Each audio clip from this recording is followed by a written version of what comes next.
Assalamualaikum Ustaz. Waalaikumsalam warahmatullahi wabarakatuh. Dan sudah ada pertanyaan kembali dari sahabat Eko yang dari Purworejo, Ustaz. Ustaz mau bertanya, saya mendengar bahwa berdoa pada waktu khutbah Jumat itu dikabulkan karena di sana ada waktu tertentu dikabulkan doa. Jadi bisa bertepatan dengan waktu khutbah. Akan tetapi kita juga diharuskan diam pada saat berkhutbah dan fokus pada khutbah Jumat. Nah, bagaimana kita melakukan dua hal tersebut, Ustaz? Mohon pencerahannya. Silakan, Ustaz. Terima kasih Bapak Eko dari Purworejo yang menanyakan tentang doa di saat khutbah. Tentunya ini khutbah Jumat mungkin yang dimaksudkan. Iya, khutbah Jumat. Jadi perlu kita pahami,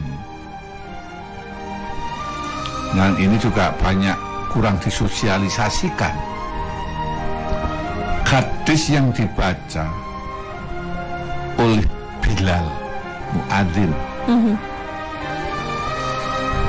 idza imamu yakhtubu ala mimbar fala yatakallam faman yatakallam faqad lagha wa ma lagha wala jumatalah amsitu wasma'u wa ati'u rahimakumullah.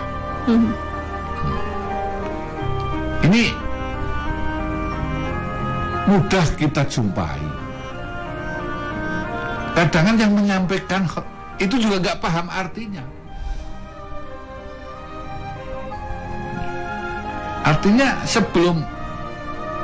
sebelum adzan naik, khotib mulai akan beradzan itu Bilal itu menyampaikan, ya ma'asyiral muslimina wa zumratal mu'minina rahimakumullah, ruya an Abi Hurairah radhiyallahu anhu annahu qol. Nah kan gitu, dan seterusnya, qala Rasulullah.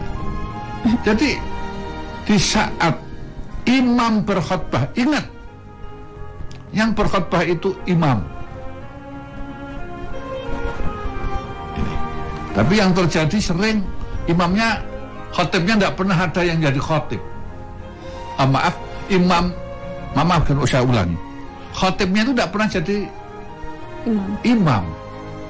Padahal di situ idza imamu yakhtubu ala mimbar.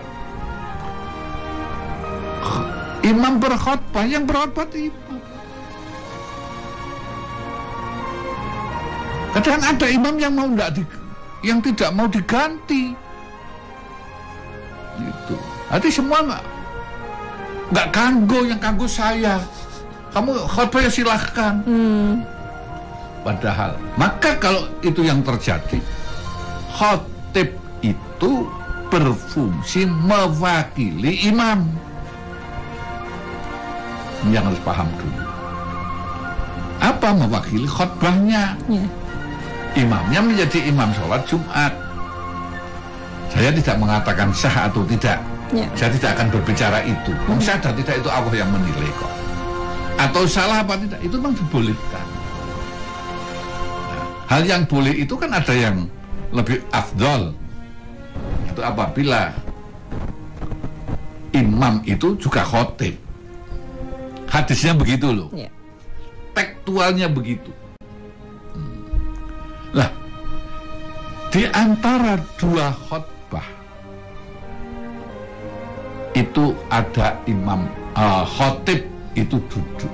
Yang namanya duduk di antara dua khutbah. Nah, di saat itu biasanya Bilal itu juga menyampaikan selawat, membaca selawat. Karena minimal duduk khotib itu adalah bisa 3 kali selawat. Nah, di saat itulah waktu yang istijabah untuk berdoa. Maka berdoalah di situ. Waktunya di situ. Artinya tidak di saat khotib berkhutbah lalu kita berdoa. Pada saat waktu khotib berkhutbah, ansitu wasmau, perhatikan dan dengarkan. Wa ati'u rahimakumullah. Laksanakan.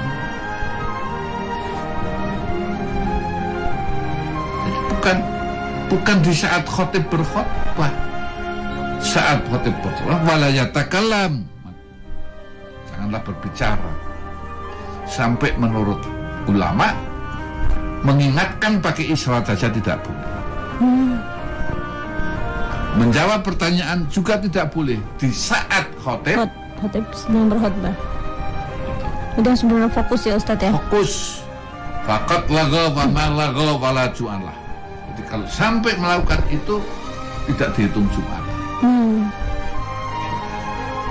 Maka kalau kita ambil hikmah walaupun pro kontra, jadi kalau sebelum khutbah itu ada sholat sunnah qobliyatul jum'ah, ini ya hikmahnya lalu tertata tempat duduknya, barisnya jamaah itu sudah lebih rapi, lebih siap untuk menerima khutbah. Ini salah satu hikmah. Kalau masalah qobliyahnya itu perlu dilakukan atau tidak, itu ada dua pendapat. Saya tidak membahas perbedaan itu, tapi saya mengatakan salah satu hikmah. Ini akan mulai, mereka sudah baris, sholat sendiri, sholat qobliyah. Jadi kepada Pak Eko. Pak Eko, ini nanti disunahkannya itu di saat khotib duduk di antara dua khutbah ini. Bukan pada saat berkhutbah. Belum saat berkhutbah. Oleh karena itu khutbah diperhatikan. Harus fokus dan diam ya Ustaz ya. Diperhatikan, bukan tinggal tidur. Kebanyakan itu terus tidur. Tahu-tahu sudah kaget. Sudah Bilal sudah ada. Kaget terus berdiri ini. Dan perhatikan, artinya apa? Di saat berkhutbah itu apa pesan-pesan khotib, apa yang disampaikan oleh khotib untuk didengarkan, nanti untuk dijalankan. Pesan yang paling utama, ittaqullaha haqqa tuqatih wa la tamutunna illa wa antum muslimun. Takwalah kepada Allah dengan sesungguh-sungguhnya takwa. Jangan sekali-kali kamu tuh nanti mati kecuali menjadi orang yang berserah diri kepada Allah. Ini sehingga pulang dari khutbah itu tambah ilmu, kan tambah ngantuk, tambah peningkatan takwanya. Bukan biasa-biasa saja. Kalau biasa itu namanya hanya rutinitas, belum mencapai sebuah kualitas. Nah, oleh karena itu mari kita tingkatkan di dalam perjumatan itu supaya kita meningkat. Maka mudah kita jumpai, mohon maaf ini Mbak Nada, kalau kita teliti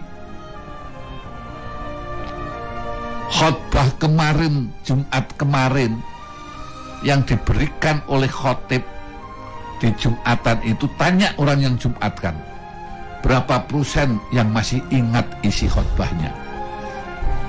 Prosentasenya sangat-sangat rendah.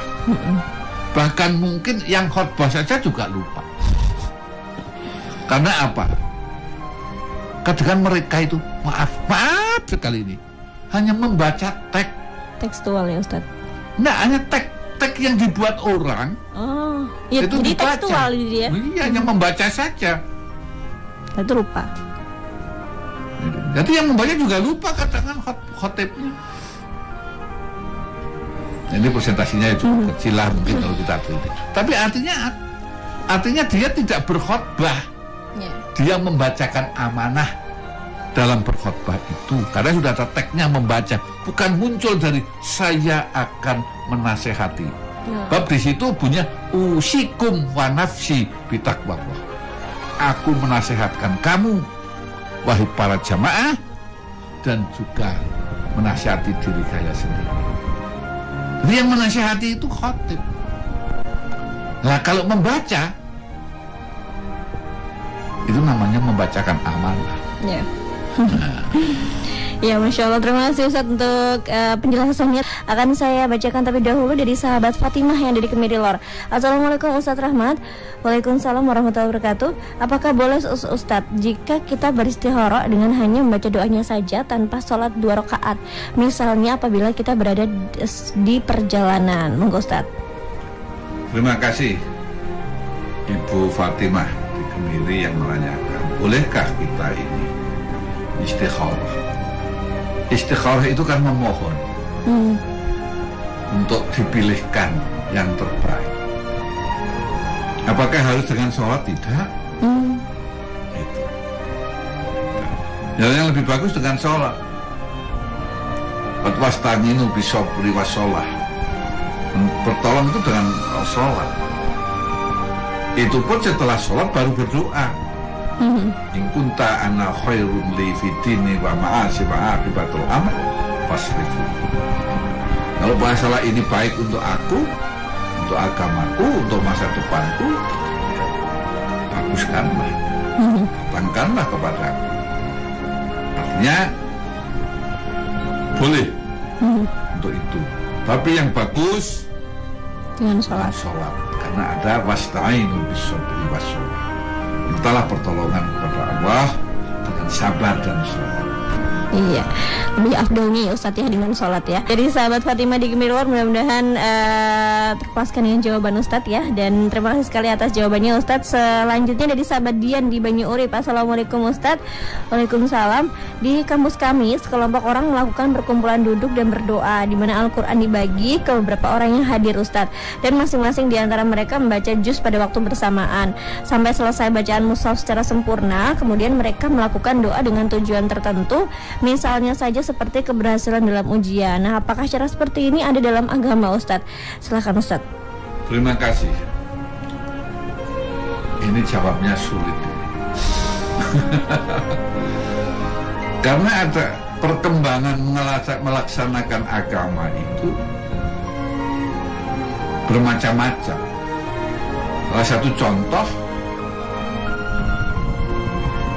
model-model kumpul membaca Al-Quran seperti itu juga sesuatu yang baru juga, khususnya di kalangan kampus. Tapi kalau di kalangan pesantren bukan hal yang baru. Yeah. Jadi di saat saudara-saudara kita berkumpul dengan takarub membaca Al-Quran ini, atau membaca sholawat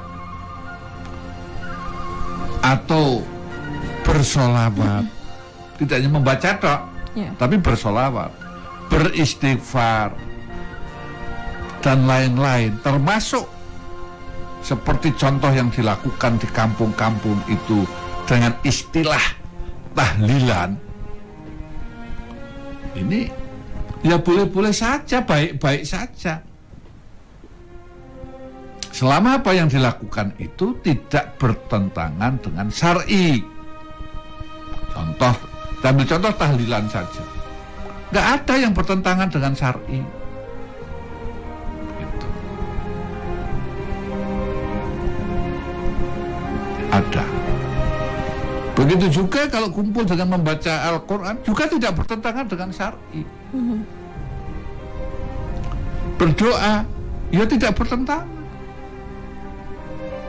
Habis baca Al-Quran berdoa, bagus.